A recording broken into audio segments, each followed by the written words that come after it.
Kapal kayu yang berisi imigran Rohingya kembali terlihat di wilayah laut Indonesia.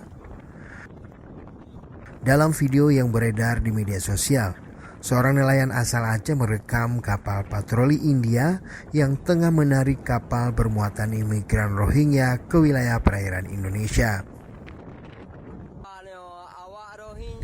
Dalam video lain juga terlihat beberapa imigran Rohingya yang ada di dalam kapal melambaikan tangannya sebagai isyarat meminta pertolongan. Selain orang dewasa, di dalam kapal juga terlihat anak-anak dan perempuan.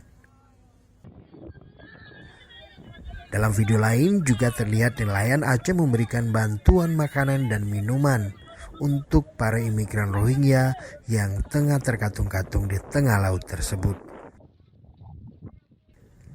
Hingga kini belum diketahui nasib imigran Rohingya yang ada di dalam kapal itu. Sepanjang akhir Desember 2022 hingga Februari 2023, 4 kapal yang berisi imigran Rohingya terdampar di wilayah pantai Aceh. Dari dalam kapal terdapat puluhan hingga ratusan imigran Rohingya, termasuk anak-anak. Kini ratusan imigran Rohingya itu ditampung di rumah singgah milik Dinas Sosial Aceh di Kabupaten Aceh Besar.